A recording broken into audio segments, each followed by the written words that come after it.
All right. Good evening, everyone. Welcome to our first special session called by President Skinner. Today is Wednesday, June 23rd, 2021, and I call this special session to order at 6:03 p.m. All righty. All right, guys. So I'm going to have our secretary, Senator Maria Larson, to do roll call. I'm going to see if I can pull up my past meeting so we can have pictures pulled up. And of course, if you're tuning in on Teams, you can easily view our captions. You can easily press the three dots in the corner. Of course, senators, if you can speak clearly, slowly, and directly into the mic so we can have a more accurate caption, that'd be phenomenal. So, Senator Larson, take it away. And if you keep track, that'd be amazing as well. Yes, for sure. Hey, guys. So I'm going to take attendance now. Senator Maria. Senator Andy. Senator River. Senator Alejandro. Here. Senator Grant. Here. Senator Maria. Here. Senator Sophia. Senator Luke. Senator Victoria. Senator Lexica.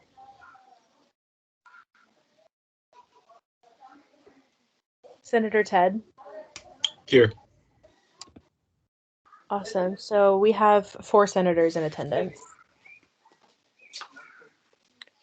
So what is the threshold for quorum? It's 50% plus 1, so I think that would be 6 of us that would need to be here. So quorum is not present, correct? Yes, that's correct. All right. Given a lack of quorum, the chair moves to recess this meeting, or the meeting of the Senate, subject to the call of the chair. Is there a second to the motion? Second. All right. All those in favor say aye, and all those who oppose say nay. So, aye. Aye. Aye. Aye. Any nays? All righty. So it's unanimous. So in the opinion of the chair, the ayes have it and the motion carries. We are now in recess. So given David, that, yes. if I can interject since we're in recess. Yeah, go ahead. So the plan is, at this point, my recommendation is, since we do have the guest speakers, and we don't want to waste their time, and we definitely want to have a conversation about these proposals, I say we make this a town hall event, and we'll continue with the guest speakers, and we'll hear some comments from senators or from the public. Good news is we won't be adhering to Senate rules since we're in recess, but we will need to adhere to rules of decorum in terms of asking for the quote unquote mic and everything. And then after all that, we can return back to the Senate session and then see if we need quorum at that point. And if we want to continue with official business in terms of if we want to introduce legislation or anything like that, we can do so upon our return to the Senate and with an amendment to the agenda. So that's kind of the game plan, I think, is what we're looking like. So at this point, Mary, are you in the call? Yes, I am. Okay. We can go ahead and get started with you. Now, did you have like a presentation or a PowerPoint or something? I do have a PowerPoint, and I went ahead and emailed it to Casey because I'm calling from my phone. I had trouble accessing the UNT Teams from my laptop. Okay. Yes. at the moment, I have not received that email yet, but when I do, I'll let you know. Was it to the sgacos@unt.edu? Oh, I'm not sure. I can go back. To make things easy, you could go to dctafeedback.net, and under how it works, the presentation is on that site, and you could open it from there, and we could do that. You could screen share it from there. Oh, it did say it was undeliverable, Casey. Let me send you the PowerPoint. I'm sorry, let me send you the PDF, because the PowerPoint is quite large, and yes, and you'll get the PDF instead. So I'm sorry about this. Technical difficulties are always fun. I'm sorry to interject, Mary, real quick. I don't know if Krista or Casey saw this, but it looked like someone was trying to join the teams. It wouldn't let me let them in, so someone can. It was Carlos Ruiz. Casey, did you say anything about that? I accepted them into the group. They're Okay. in, I believe.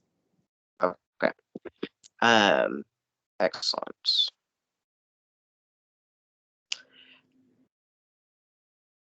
Okay. A couple of things before we get started. Just wanted to reiterate that Mary's going to have uninterrupted time to introduce the proposal and to kind of discuss it. And then either Dr. Donovan or Mr. George Steeren from UNT Transportation will have the same opportunity to do so. After that, we'll open the floor for discussion, but at no point should they be interrupted during the meeting. Just wanted to reiterate that. Well, thank you for that. I appreciate that. And Casey, let me know when you get that PDF of the PowerPoint.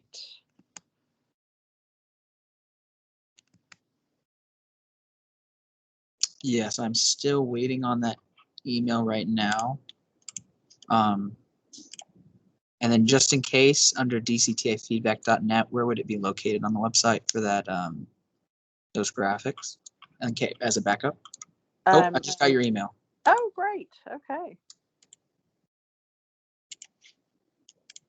I will pull that up.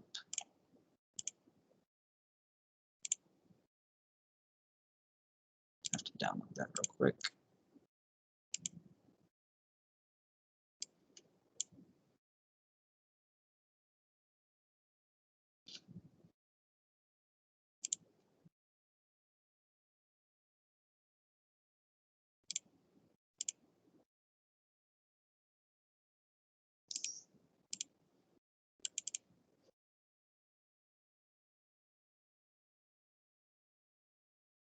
All right, and I will see if I can share my screen real quick.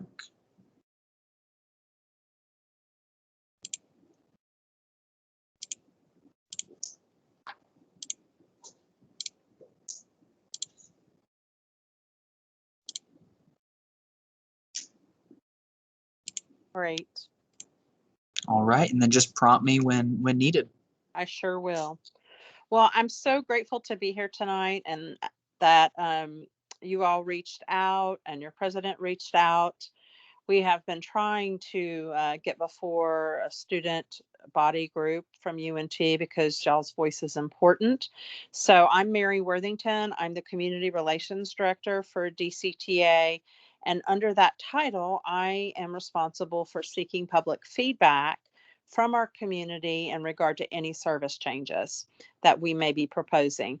You can go ahead and advance now, Casey. Thank you. You can go to the next slide. So this is a proposed service change. We are in a public feedback period. We're required to seek feedback from the public by the FTA whenever we propose a significant service change.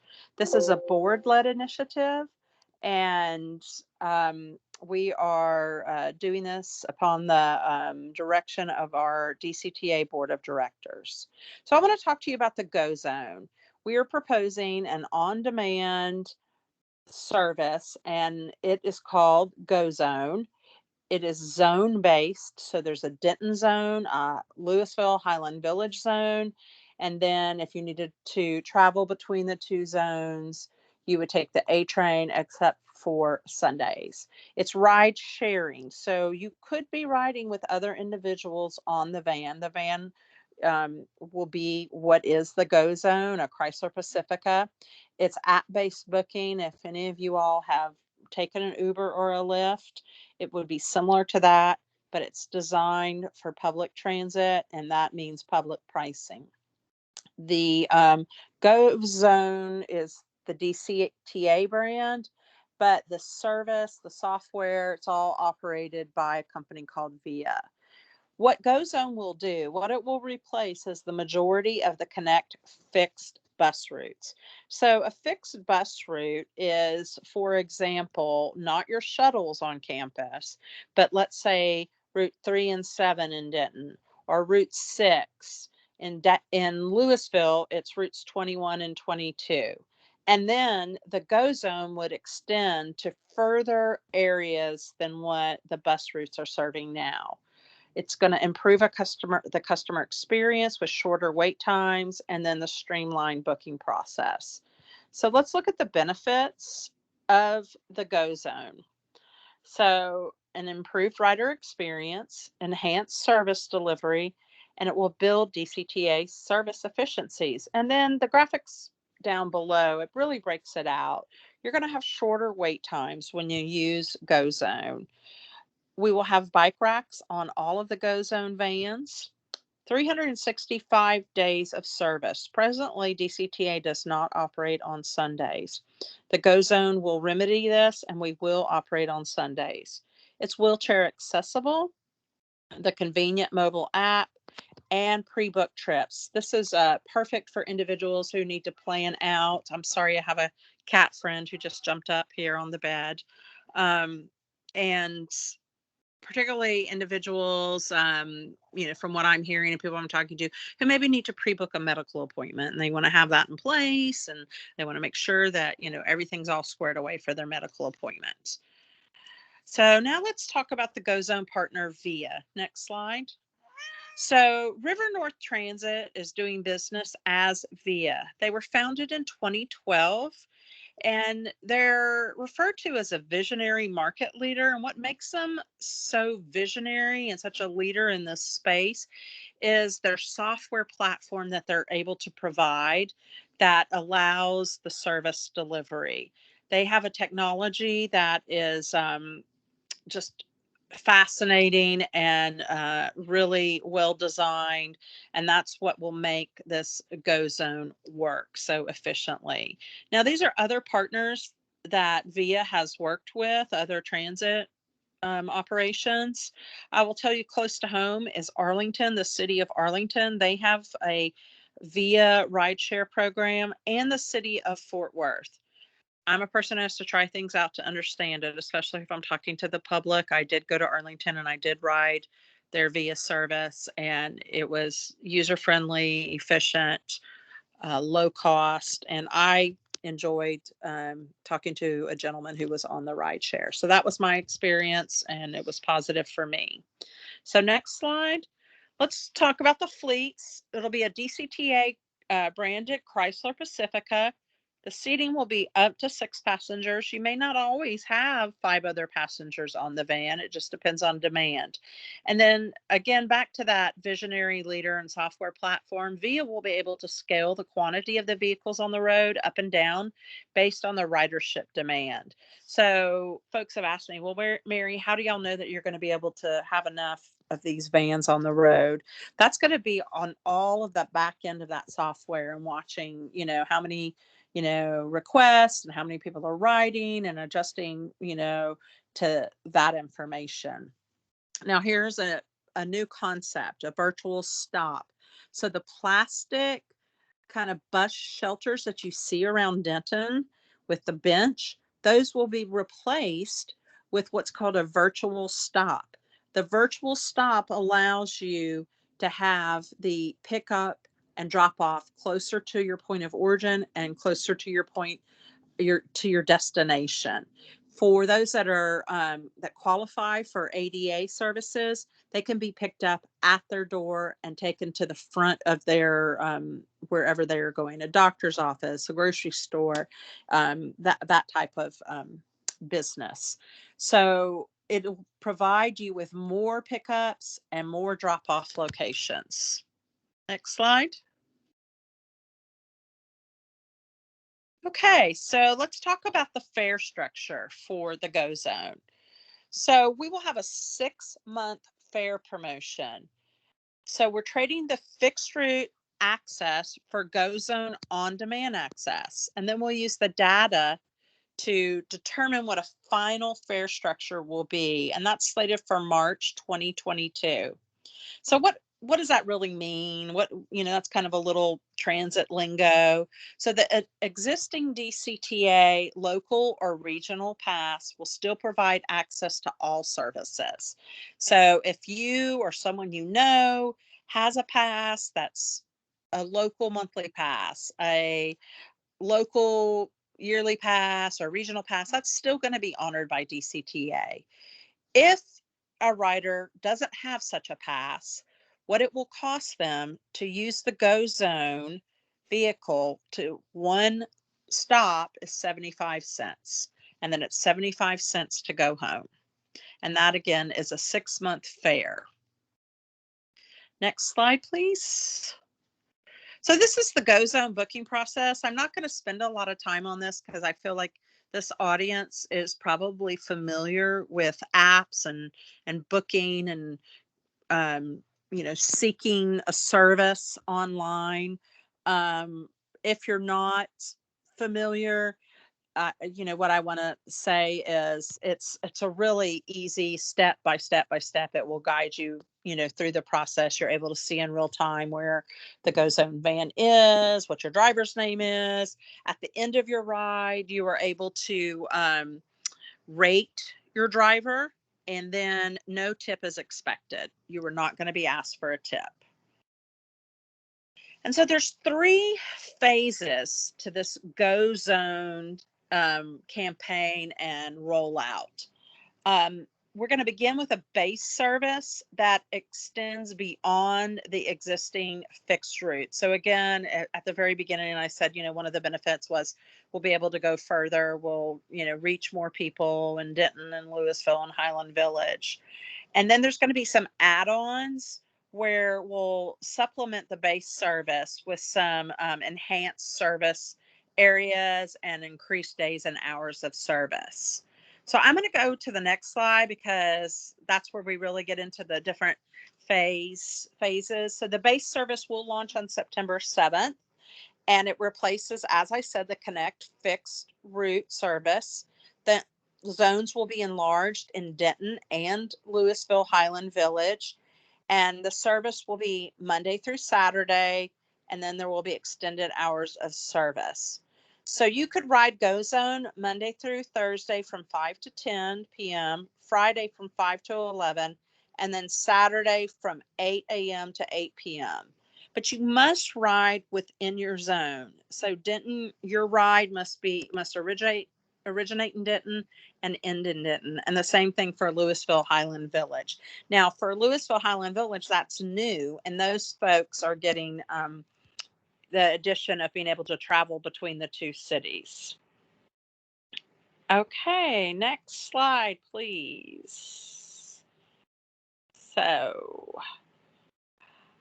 on this slide, what I want to call out is the extension of the Saturday hours, 8 p.m. to 11 p.m. And then this is Sunday service. So it provides intra-zone service on Sundays. So the van on Sundays will be able to go between Denton and Louisville Highland Village and vice versa. And then it was important to our board of directors that we serve the Denia neighborhood of Denton. And so we have an extension there where we're going to be able to provide transit service to the residents of that area. Then here's another interesting fact about this GoZone that is really good for workforce development. The DART Frankfurt station to the Louisville Highland Village GoZone is new. And I'm just going to call this out to you all because maybe some of you all are, studying, human resources and recruitment, or, you're working in some type towards a business degree. What this is going to do is really help the workforce development for individuals who are taking DART from Dallas into the Louisville Highland Village area. Right now, there is no way for those individuals who rely on public transportation to get to some employment hubs in the southwestern part of that Louisville Highland Village map. And so this is really going to help workforce development, help people get to work, help people, make a living. So, and then the Business 121 North Zone expansion, again, I call this out to you all if you're interested in economic development, if you're interested in, just how, cities plan. This is a huge high growth area in North Texas, and there are many apartment complexes over in the Business 121 area and also businesses. So it's the first time ever DCTA will be able to provide transit to individuals over in this east side of Denton County, where there are apartments, there are businesses, again, workforce development and helping people get around the county. Then the guaranteed ride home expansion. So this is a really exciting development. It's provided Monday through Saturday for 3 additional hours after the base service ends. So if you were down in Dallas for a Mavs game, for example, or a concert, and it runs late, and you can take DART back to a station, a DCTA station, but there's no A train running, and you cannot get back to Denton. What this guaranteed ride home will do will provide you a ride back to your point of origin and not have you be stranded, or you won't have to rely on an Uber or Lyft and surge pricing and all that good stuff. So next slide. So phase 2 access service. This has to do with our ADA and paratransit service plus Castle Hills. So we do provide service to individuals that qualify as ADA, need a wheelchair lift, need some assistance. And this will be pending launch early 2022. It will be offered within all active GoZones. The days and the hours of service may differ, and the fare may differ. Castle Hills Zone, this is an area that's being annexed into the city of Louisville. The end of 2022, our board of directors has been asked to consider providing public transit into that area. And the service days and hours would align with the base service, including any phase 1 add-ons that alter the base service, the days, the hours of operation. And then we would have to go to a second public involvement period to receive feedback on these add-ons and these additional services. Okay, so next slide, please. The weekday late night service hours, that would be phase 2A pending launch, summer 22. And it would provide additional 3 hours of service each night, Monday through Thursday. And the rides must begin and end in the same zone, Denton to Denton and Louisville Highland Village to Louisville Highland Village. So the next slide is a comparison of service. And you have the current hours of operation on the left. And then you have the proposed GoZone based service plus the add-ons. And so what I just like participants to focus in on is what are the proposed GoZone additions going to be? Well, as I've mentioned several times, you're going to have an increase in hours Monday through Thursday from 5 to 10 p.m., Friday from 5 to 11 p.m., Saturday 8 to 11 p.m., and Sunday 8 a.m. to 6 p.m. And then that service is operated 365 days of the year. And so then we kind of, in the next couple of slides, we'll go through the service comparisons. So nothing is going to change for the A train. The Denton Connect bus, routes 1, 2, 4, and 6 would be removed with the GoZone addition, and it would the GoZone would cover that area and go beyond.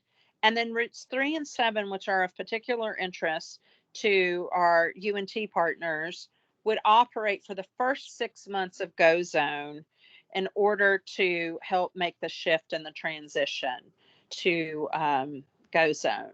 And then Louisville Connect Bus, we would eliminate routes 21 and 22 and replace that completely with the GoZone. And then we do presently have some on-demand services, but those would go away and they would all be replaced with GoZone service. And then we have a Louisville to Flower Mound lift zone that has had very low ridership, and so that would be removed. And then some more service comparisons on the next slide. So we have some support services, the North Texas Express. It's being proposed for that to be removed. That, if you do not know, is a transportation service, a bus service that helps individuals get from the Alliance area in Fort Worth to a stop around the UNT campus and back. That is proposed to be removed. Very low ridership, and that's the reason why there. MK 101 will remain the same. That is Monsignor King. That is a shuttle service that we offer between the Monsignor King shelter in Denton for the homeless population and to Our Daily Bread, a feeding site. We will keep that service.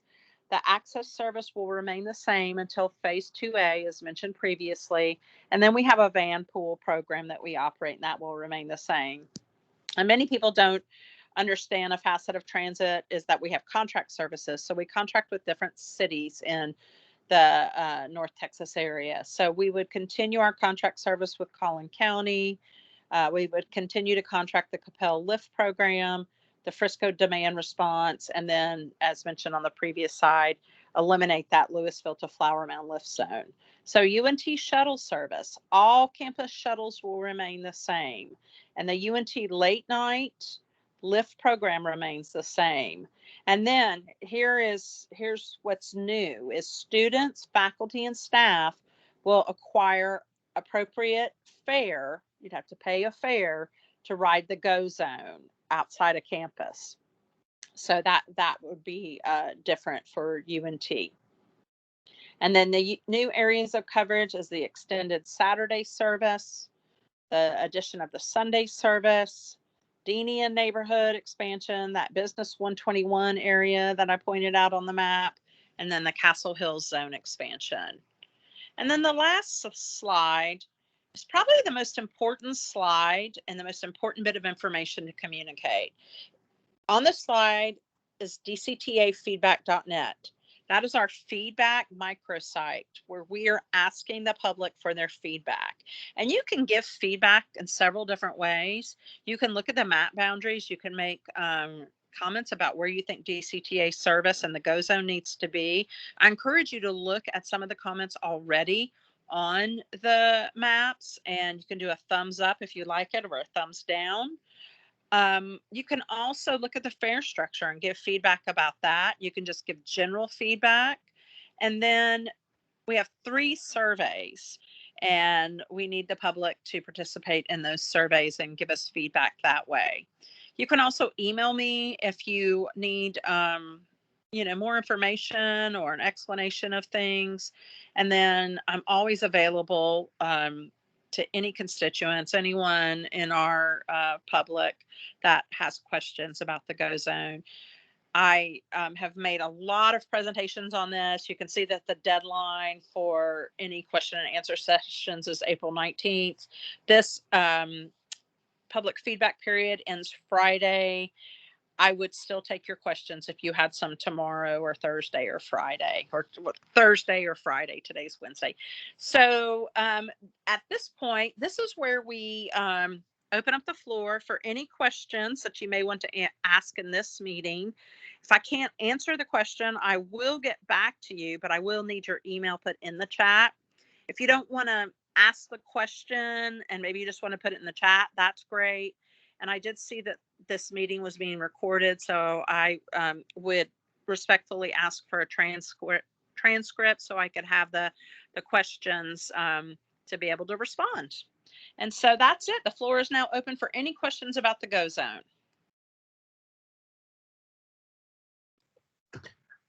Yes, I have one quick one.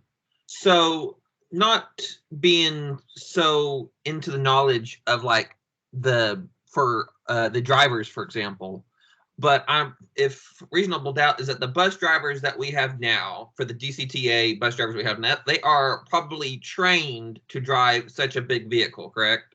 Correct. Who will be responsible? Will the future drivers of these GoZone drivers, will they be trained as well? Yes, they will be trained. They will be hired by VIA.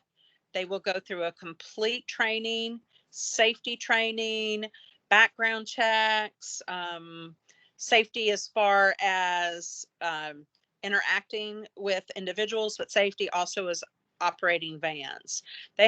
VIA has a very high standard, and that made entering into a contract with them attractive for DCTA as far as their operators. Okay, thank you so much. Thank you, Mary. And I also heard your comment about transcript. We'll be sure to work on getting you that after the meeting's concluded. Okay.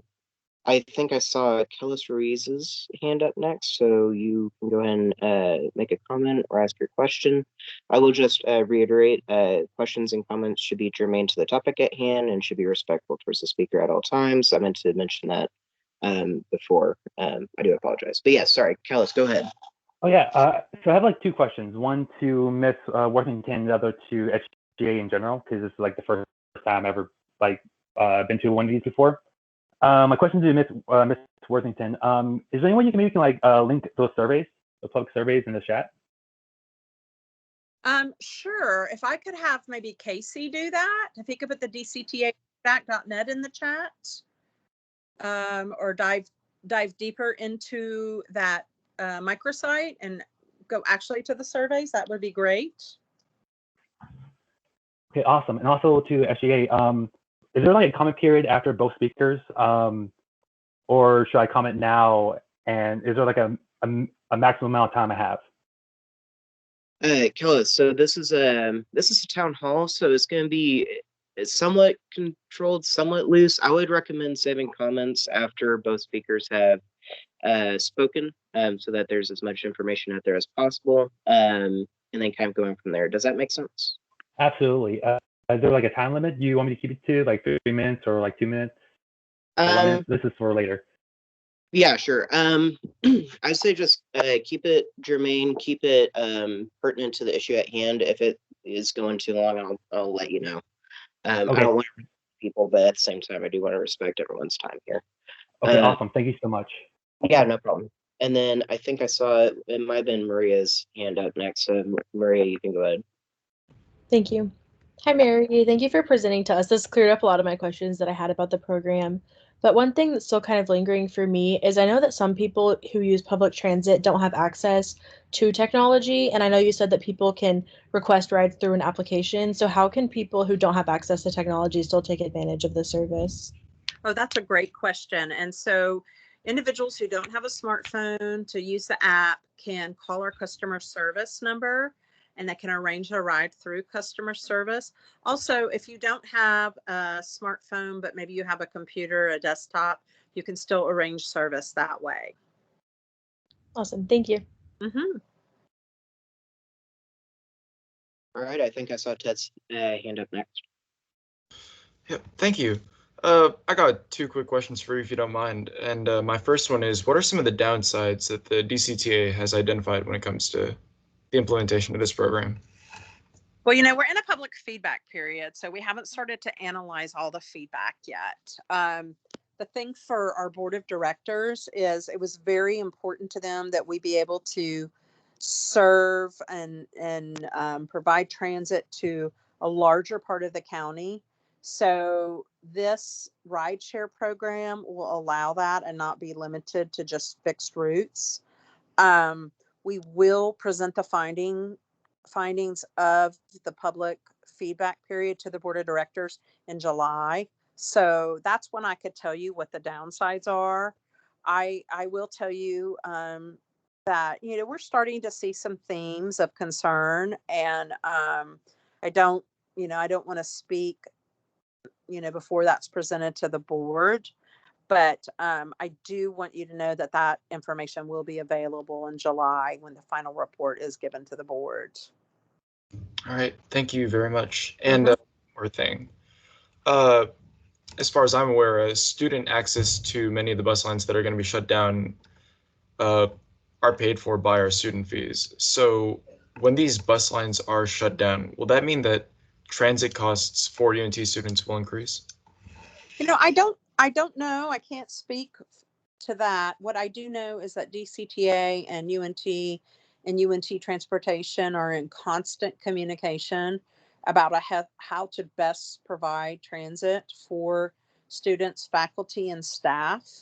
And those discussions, are taking place, have taken place. So I'd probably have to defer that question to UNT because they can speak a little more to that in detail.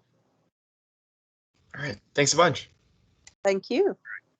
I see that Kellis and Michael and Ted's hands are up. Kellis, is your hand up because you got another question, or did you just not take it down? I forgot to turn it off. I'm sorry.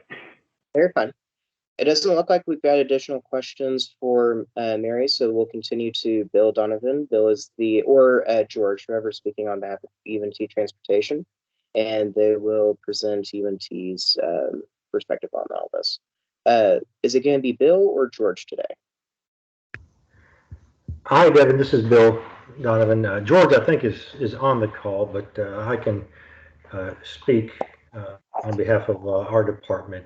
I don't have a formal presentation like Mary had, but I just wanted to reiterate that most of the service that UNT students are used to from the shuttle service will remain intact as is. The student fee, the student transportation fee that all students pay, provides access to those shuttle routes. And with our contract with DCTA, that fee also provides for access to the connect routes. Now that these connect routes are changed, the operational structure of the connect routes is changing. The proposed change with this GoZone service, we're in contact and talks with DCTA on how to still provide that access to the students at no additional cost to the student. We don't have all that ironed out just yet, but we are diligently working. There's several options on the table that we're looking at, but rest assured that we're going to do everything we can to make sure that there are no additional costs that will be passed on to the students for that regard. The connect routes that exist today, routes 3 and 7, as Mary pointed out, are the ones that typically see UNT ridership on those. And those for the first 6 months, starting in September, will remain as is. We'll still have those as fixed route, and your student ID will get you on board those routes that you can ride. Route 7 typically is the one that's most popular. There's some stops at the Razor Ranch area on University Drive, which are pretty popular shopping destinations. So we see a number of students that typically ride those. So that'll be on there. So I just kind of wanted to open that up, or to say that, and then open it up to any questions or concerns that the students may have from our shuttle service perspective. All right. It looks like Senator Grant Johnson raised your hand. So yeah, you can go and ask your question or whatever you got there, Grant. Hi, Bill. Just wanted to ask real quick. So, because it kind of cut out a little bit, you say that there will be absolutely no additional charges to students whatsoever, or is it saying it's a possibility, but we're trying to do everything to avoid it? Yeah, well, I can say that the per credit hour fee that you pay is what it is. That's not going to raise. Yes. I mean, an increase. I mean, an increase or decrease or whatever. No, right now the fee is set as what it is. There's not going to be additional fees passed on to the students. What I meant by that was part of that fee that you pay in our contract with DCTA provides access to the connect routes. Well, it's a relatively small number in the grand scheme of things. And that number, that dollar amount that is passed to them for that access for the students, it may not be sufficient for full, no additional fare access to all the GoZone services that will be coming online with this new structure. So we have to figure out what that looks like. So it may be that at some point there's a per ride fare that the students would also have to pay for the GoZone service. That's what I mean by the additional cost passed on. Okay, so but I mean, like, so kind of just going off of that. So like, I'm just trying to wrap my head around this. So when that, like, in our, like, I guess kind of, if you look at it, bill kind of thing of all the fees that come with our tuition and all stuff like that, nothing would be changed or added on to that for the ride services anywhere around campus or going for the kind of the DCTA buses in a sense. That's correct. Okay, thank you so much. Yep. All right. And I'll also reiterate, this is a similar to a Senate session. This is kind of like a period of questioning for Bill Donovan. After we've kind of gotten through this period of questioning, we'll get into a discussion or questions for both of the folks if you got any. These are going to be questions specific to Bill Donovan's perspective on this. I think I saw Senator Ted's hand raised, so you can go ahead next, Ted. Yeah, thanks. You mentioned that there were several options on the table that both UNT and the DCTA were exploring to ensure that students get the same quality of service with no increased cost. Could you lay some of those options out for us? Unfortunately, I can't lay those out right now because we don't know how viable or if they're even possible. And I wouldn't want to speak out of turn by presenting some of those and then they not be viable options. So I don't mean to be secretive about that, but it's just we have to really make sure that what we do come up with and present as possible true options are actually viable. I guess what I should have qualified that earlier statement with, we're brainstorming some possible options at the moment. All right, thank you very much. Sure. All right. I don't see any other hands raised. So that concludes your time to. It looks like David's got a question. I have a question, but it's from for Mary, Devon. Okay. Mary, I know you mentioned that. Oh, can everyone hear me well? Yeah. Okay.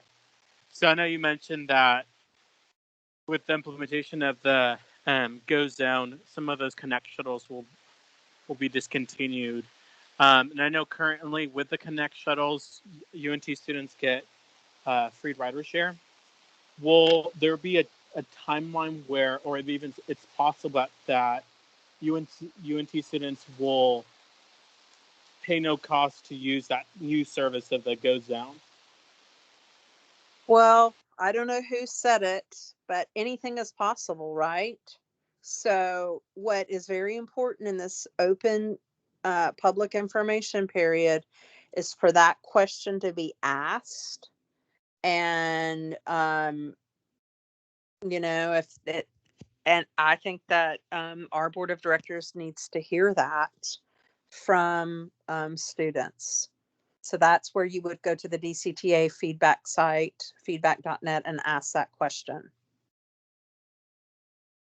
I mean, I hate to not have definitive answers when I'm speaking on behalf of the agency because I'm supposed to be a subject matter expert, but this is so much about what the public wants. And so if we could hear that from you, that would be very helpful. Does that make sense? Yes, of course. And I do have a second question. Sure. If there's no one. So I know that by that report to the board of directors will be finalized. Do you know what's the next steps after that of that timeline? Does the GoZone program is implemented, or is there another period where the board directors kind of sit and review that public feedback and make any additional changes to the program? That's a great couple of questions. And so my understanding is the board of directors will be presented the findings, will be presented the feedback. They will have some suggestions that are made by staff, and then they will vote on what the final proposed service changes are. It could be that they vote 100% as is and was presented to you all today. There is a lot of feedback. We have received over 400 comments. So, you know, I'm sure as stewards of DCTA, they will take into consideration all of the comments and make recommendations to staff on what the proposed changes should be.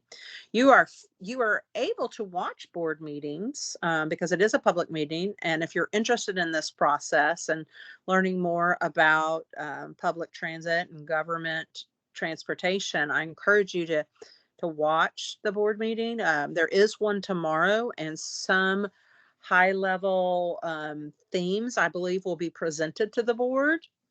And you can get that information from the DCTA website, dcta.net, and then also the July board meeting where they'll be making the final decision. From there, once the decision is made, then we will go into a logistics phase with VIA. Marketing will start.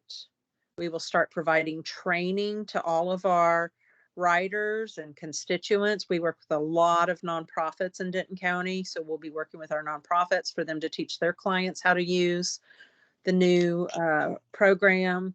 And then we'll roll out September 7th, and then in October we will have a big splash, as many businesses do when they have a new service they're launching. But I encourage everybody to watch a board meeting. It's extremely interesting. You may not have enough time in your day to do it, though. Okay. Did you have another question, David?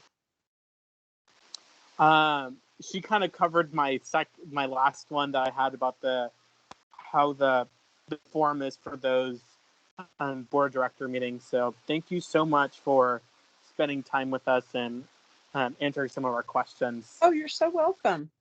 So, Mary, if you after the meeting, if you want to send me the link to the public comment and then one for the DCTA meetings, that's something we can publish on our social media so that people are aware of that. Great. And I just really want to applaud all of you for serving the university in the way that you are. This is going to carry you very far in your life future. So keep up the good work. At this point, I'm going to open up the floor for questions and comments from students. Questions can be directed to either of the speakers. Comments can be made in general, but comments can be made, but they need to be germane and respectful. If I feel that that's not the case, I may interrupt, but we'll try to keep this as respectful as possible. So at this point, I see hands are going up. That's good. It looks like I think I saw a hand from Kellis Ruiz, so we'll go ahead and recognize Kellis. Good afternoon. My name is Kel. I'm a second-year grad student at UNT in the anthropology department. So just from listening to the meeting and just from other stuff, it sounds like this defunding the bus station system will adversely affect not only the DCTA's own employees, but anyone who rides the buses in Denton. Earlier, I'm sorry, do you want me to go on, or does someone want to? Okay. Okay.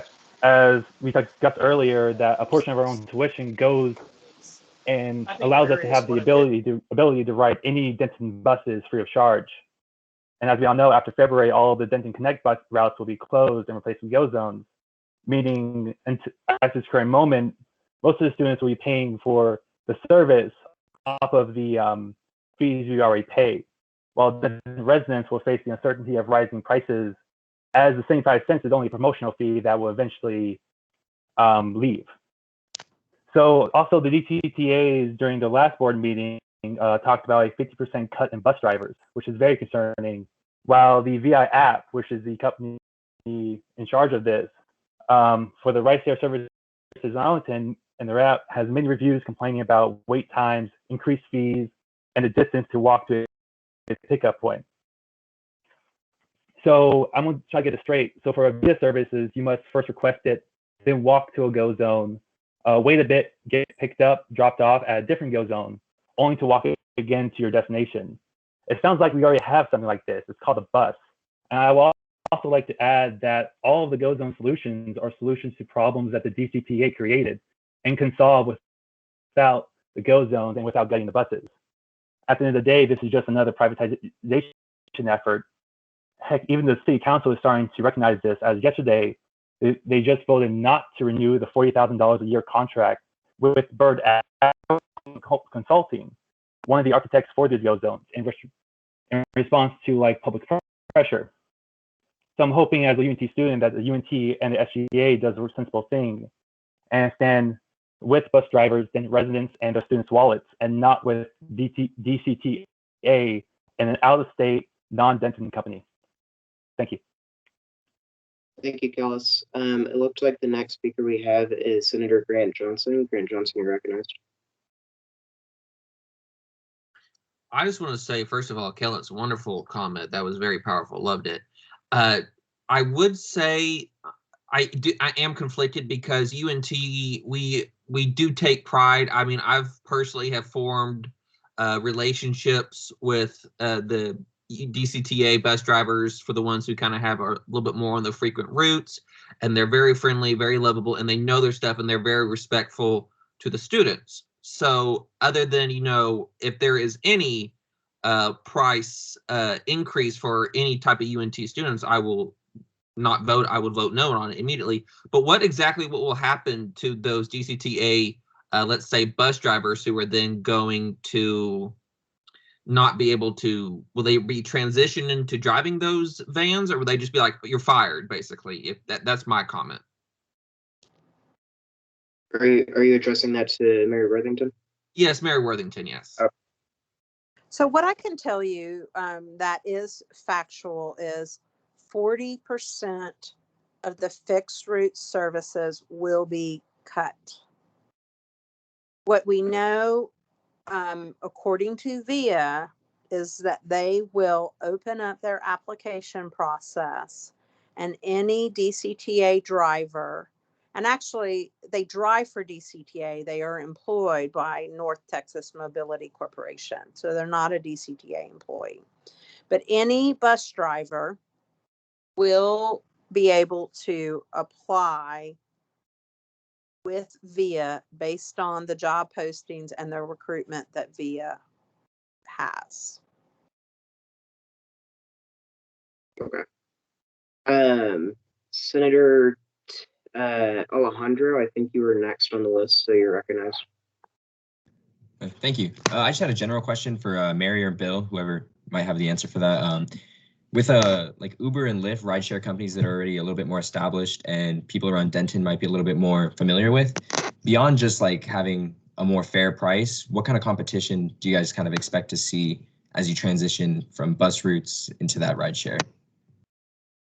Well, I can speak to fair price. I mean, we are a government agency, and so it's going to be public pricing. I mean, for me, an Uber or a Lyft is not really affordable. This will be an affordable rideshare service that will get people from point A to point B. It will serve more people in Denton County. It will serve more people in Denton, where we are not providing bus transportation. Okay. Bill, you might have been mentioning that. Is there a comment you'd like to make, or can I continue to the next question? Yeah, I tend to agree with Mary. I think from a fare structure point of view, I don't know that Uber, Lyft, or those other rideshare companies could compete with the GoZone structure just from a fare standpoint. Now, I couldn't speak to things like response time, efficiency, things like that, but short of that, I would say that it'd be hard to beat the GoZone fare structure. Well, and I do have information on the wait time for once you order your ride to when the ride arrives. It's 11 to 12 minutes wait time. And the headways, the wait times on the buses, I believe, are a little bit more than that. Okay.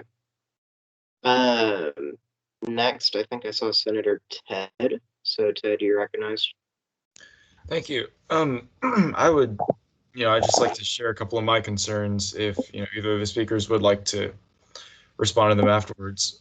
For my constituency, I'm 17 years old. I got my first credit card maybe 3 weeks ago when I first moved in. My mother let me get one.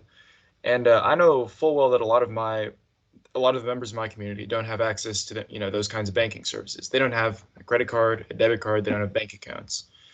And so my main concern, number one, is that students without access to these services might find it more difficult to get around Denton, as this sort of lack to these kinds of services might hinder their ability to book rides with the new GoZone proposal.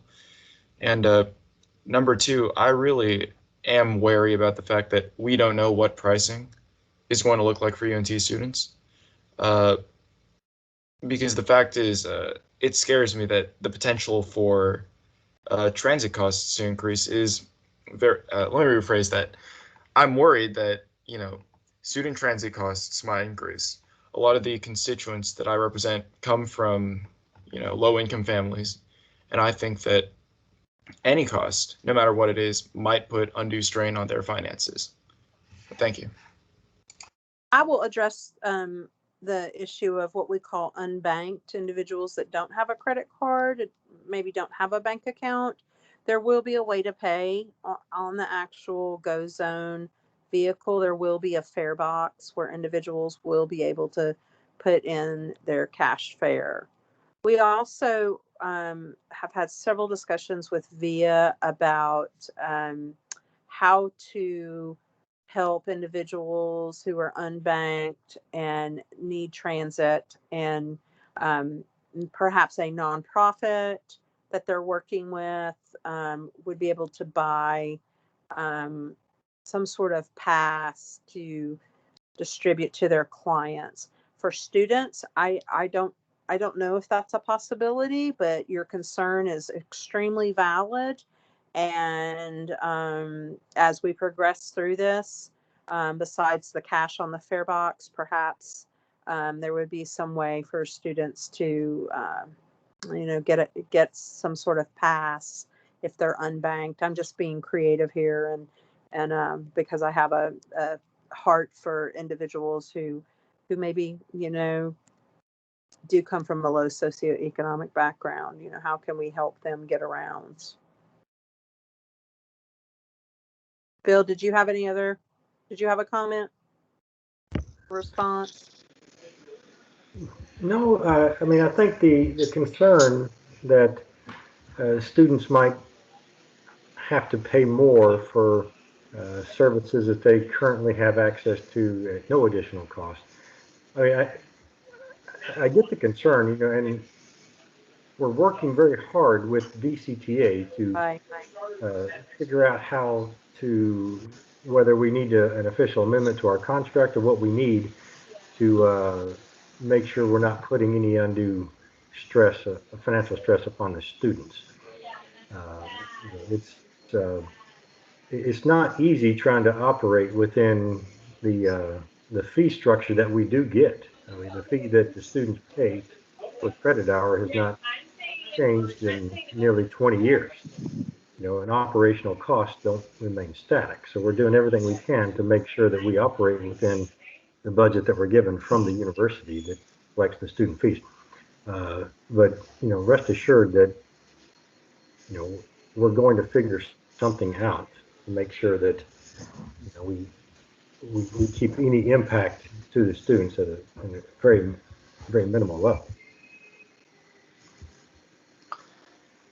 All Hey, right. Bill, it's hey, Devon and Bill, it's George from UNT Transportation. Just to jump in and piggyback on Bill's comments. The majority of UNT students ride the 12 bus routes, which are going to remain intact. We contract for that services. That is not going away in any shape or form. And that ridership during a normal non-COVID school year goes into the millions of riders. And these other routes combined are a very small fraction of that. That said, we also realize students use those routes to get to campus jobs, internships, what have you. Anything that is, we don't know what it's going to look like, anything that is put forth from DCTA, we're going to communicate the heck out of that. We're going to do everything we can as UNT Transportation to make sure it works for students, both from a knowledge point of view. We'll have 3 weeks when the semester starts to educate everyone. So it's not one of these things where like, oh, that's going away. Sorry, you're on your own. UNT is going to do everything possible to make it work for every student who uses those services from a knowledge point of view and any other point of view, really. All right. Thank you, George. I think Senator Grant Johnson was next on the list. Thank you for your patience. I know that you had your hand up soon after. So, yeah, you can go ahead, Grant. Sorry, I always forget to unmute myself. I'll put my hand down, but won't unmute myself. So this is kind of for Mary and I guess Bill here. So Mary, you said earlier that 40% of the buses or like bus routes will be cut. If I got that little statistic right, again, I'm kind of operating on not so great Wi-Fi, but and then how many of those, if that's even true, if those were cut, Bill, how many of those are UNT? Like, I mean, obviously not on campus, because I know UNT has, we have our own buses. But again, as George kind of said earlier, and I love George, that y'all are doing everything y'all can. It's just, we do have students who come often on campus. They go to internships, again, as George said. But like, what is the major impact? Because I mean, we're going from a big bus to a small van. And I guess, I don't know. I don't see that being very practical in terms of like multiple people, more than, I believe, Mary, 6 people could ride in the van. If there's more, like there's say 7 people, are they just like, oh, you're done. So we're at capacity. You'll have to wait for the next one, or if there even is a next one. If that, I'm sorry, kind of went off there, but yeah. So I think, Bill, if you want to go in and address Grant's initial question, Mary, you can follow up on what Grant mentioned on the back half. Yeah, we're not expecting any cut or reduction in the number of buses that serve our UNT routes or the number of drivers that are dedicated to our own routes. There will be no reduction. You won't see a reduction in that at all as a result of the GoZone service. Did I understand your question correctly? Yes, kind of. So like, but I'm not. I understand that like the UNT bus routes will be intact, and that's not that's not going anywhere from my understanding. I'm talking about the ones that we partner with DCTA with. Okay. That those who provide those opportunities for, like, let's say a student has to go work a job, but the UNT buses can't take them there, but the DCA who partner with UNT do take them there. How many of those routes or buses will be cut with this program?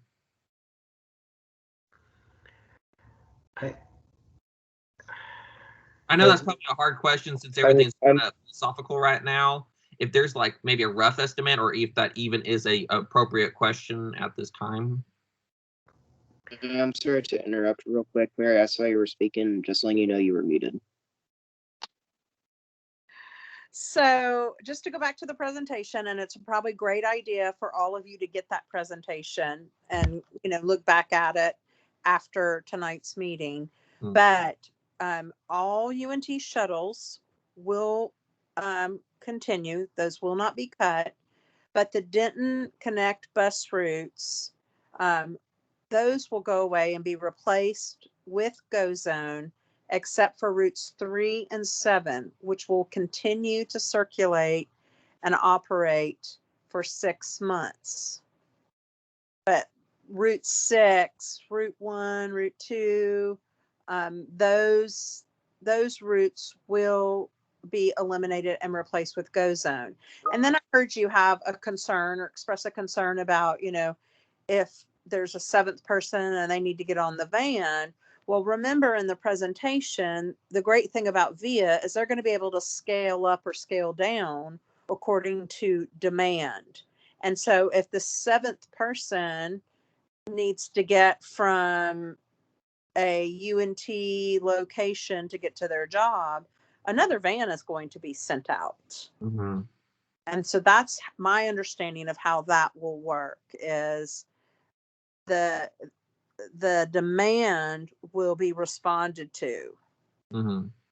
Okay, that's very helpful. And will there be, this is probably a silly question, but will there be like a price? Is it per ride? Like, oh, here's my van, I got to scan, or you pay on the go kind of thing for that van.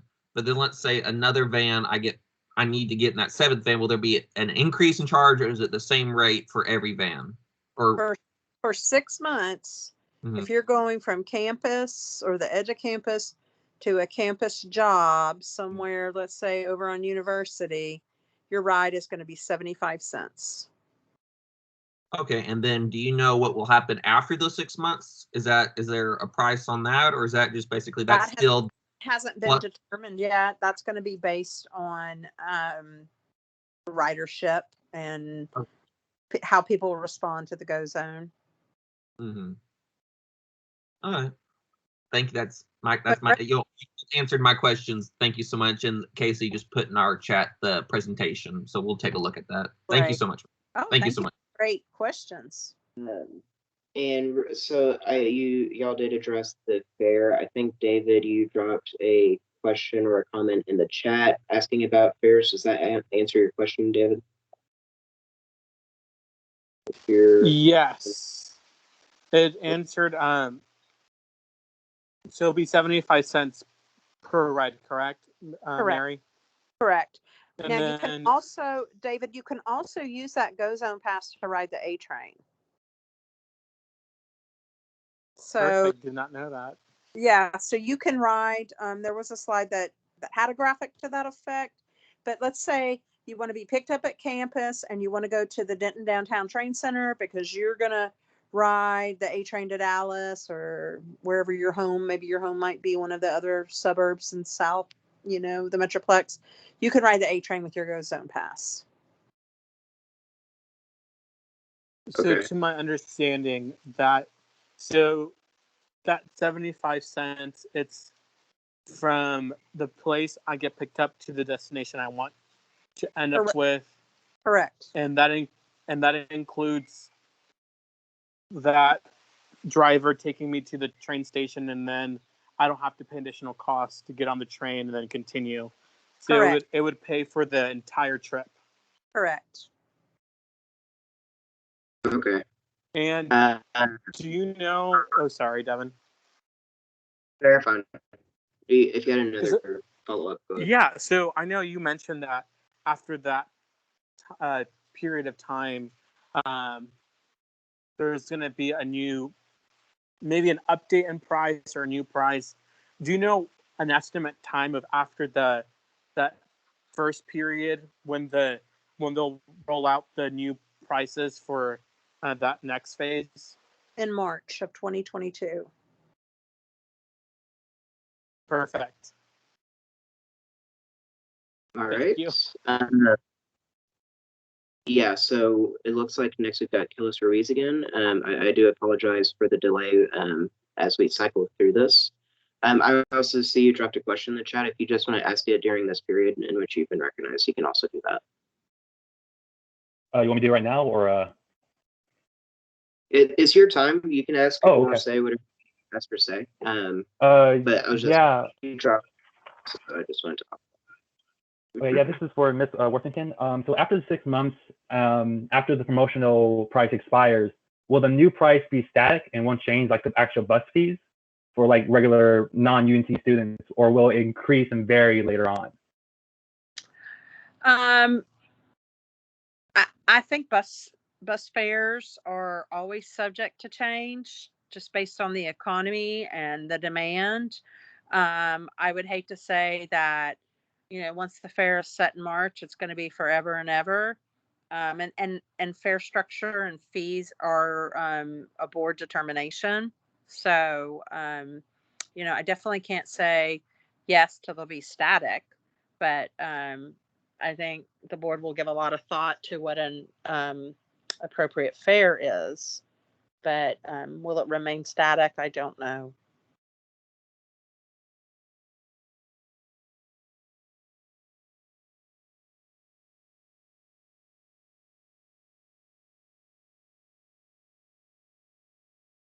Sorry, I was subject to my own. I was muted.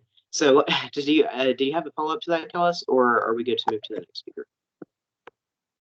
You can move on. Okay. Looks like next on the roster we got Ted, Senator Ted. So you can go ahead, Ted. Thank you. Yeah. Just one question for Ms. Worthington. Does the DCTA expect the cost of this service to be more or less than the existing buses that they're going to cut?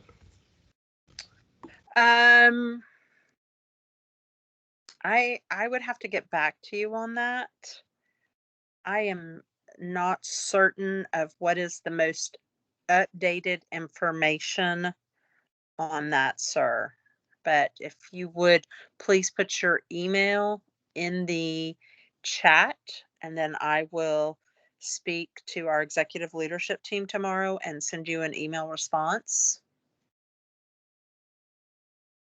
And yeah, I just said that. Thanks a bunch. Thank you. Okay. It doesn't look like there's any other participants with their hands raised, so this is last call to make any comments or questions. Is there anyone who would like to speak or ask any questions for any of these speakers? All right. Saying no. Oh, Kellis, go ahead. Okay, last question, I swear. This is more of a general question, but like, as I do anthropology work, and like one of the I used to do a lot of volunteer work for Our Daily Bread, and one of the biggest requests for like a lot of the people experiencing homelessness in the Denton area were bus passes. Right. But then for the fares, I know you said earlier that you're working with nonprofit NGOs around Denton. So can you maybe give us some like information about how you're going to make sure that the homeless population not only have a viable way to go onto these via like GoZone transportation things, but also have a way to either mediate the fees to zero like they can with the bus? So I'll refer back to the presentation where I mentioned that Monsignor King 101, that bus route will not be eliminated. And that is a bus service that picks up homeless individuals at the Monsignor King shelter and helps transport those individuals to the feeding site of Our Daily Bread. And then we have been working for several months to communicate the change with our nonprofit partners. We also have a quarterly meeting with our nonprofit partners. We sell passes at a 50% nonprofit rate to the nonprofit partners who are buying transit passes for their clients. We will continue to work with the nonprofits at that level. The educational piece in August, much of that will be teaching the nonprofits how to communicate about how to use the GoZone, and then also working through the pass when they buy bulk passes. Like, here's an example that I just share this for, good information. Denton Mental Health, MR agency, they'll get grants and they'll buy passes up towards 300 and 400 at a time to be able to give to their clients. So we have another nonprofit that works with single mothers, and they help the single mothers use transit to get a child to childcare, and then they go on to work. So we've made a presentation with them, and we are proactively discussing how to transition from bus transit to GoZone transit. So there will be like a program later on to provide either through like the NGOs or from like GoZones to make sure that the homeless population has free transit to go do what they need to do, either that be through work or to get paperwork and whatnot. Because that's what, at least in Our Daily Bread, that's where a lot of the bus passes went, to go to work, to go to government officials, to get, or government like organizations to get like paperwork, like birth certificates and social security cards. We will still continue to maintain our relationships with Our Daily Bread and Monsignor King and Serve Denton and United Way, who are some of the biggest providers of bus passes, to make sure that our, marginalized, our low socioeconomic population does have access to transit. Okay. Answer your question? Yeah, close enough. Thank you so much. Thank you. All right. And it looks like we've got Senator Alejandro, who's got his hand raised. So if you can go ahead, Senator. Thank you. Yeah, I just had a question about the functionality of how the rideshare is going to be. So as far as the buses are now, when I'm riding a bus, I can expect it to stop at this stop, that stop, and kind of have an estimate on the times. And so I kind of know when I'm going to get to where I need to go. Mm-hmm. As far as the rideshare goes, is it going to be something, because as I'm understanding right now, it's going to be on like as needed basis. It's going to go out to when they order it.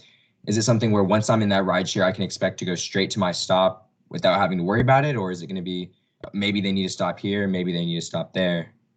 You're exactly right.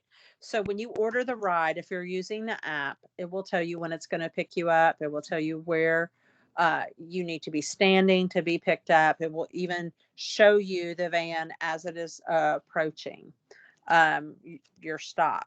And then it will let you know if you have other riders that you're sharing with and who's going to be dropped off. The app is sophisticated enough that you can put in there, Alejandro, the time that you need to be at your destination.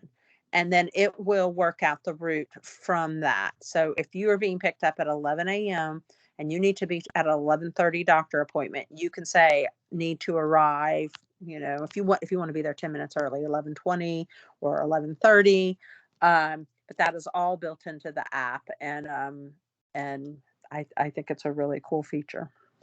So so for example, like the 11:30 doctor appointment. So at 11, say I get picked up, I can expect to go straight to the stop I need to go to, or is there a chance that if at 11:15 this person needs to get picked up, my driver might stop to get that person? There is a chance. If you put in, I need to arrive at 11:30, no later than 11:30, then if there's somebody on the way that they need to pick up, they will pick them up as part of the rideshare program. But you will be delivered, from my understanding, to your destination on time and the time that you communicated in the app. And so if, for example, you need to be there a little bit sooner, it might just leave that person. They'll have to wait for the next available ride. It could be that there's another ride out on the road, let's say, but if they're trying to get you there for 11:30 and they can't get that person and then get you there at 11:30, another GoZone vehicle would come and pick up party B, your party A. Gotcha. So it can kind of expect to keep that same consistency in estimated time of arrival and transit time? Correct. Awesome. Thank you. Correct. Okay. I see no other participants with their hands raised. So Bill or Mary, do y'all have any final comments before we move on to the next section? Well, thank you for inviting me to your meeting tonight. I appreciate it.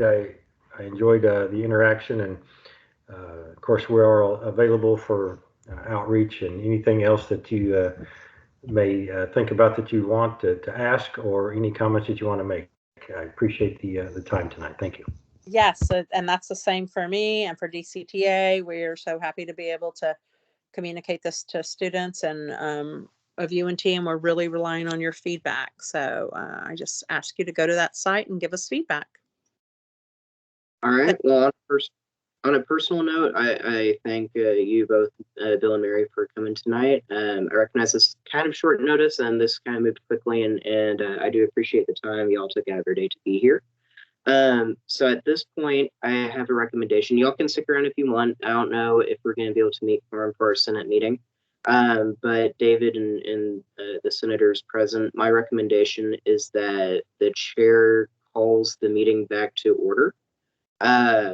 And then the suggestion of an absence so that a roll call can be called, or a quorum call can be called. And then at that point, we can determine whether we're able to deliberate in an official capacity in the Senate. That's my recommendation. Do you agree with that assessment, David?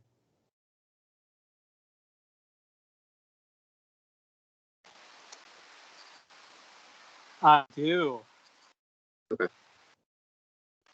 Let me just get acclimated here. So hopefully y'all can still hear me clearly.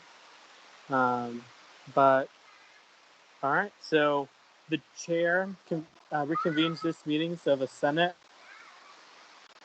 and calls it to order at 7:23.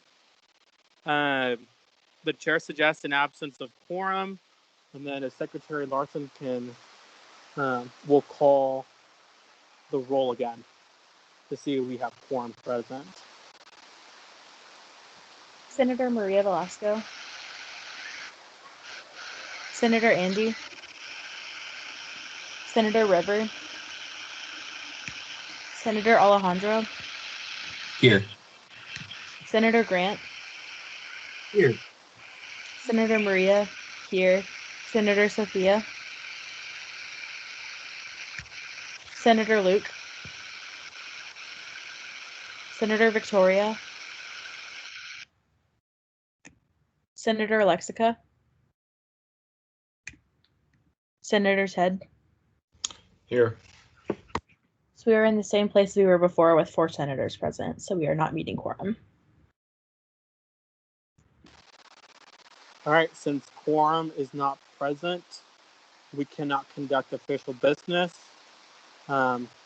So that means I move to adjourn this meeting at 7:25 p.m.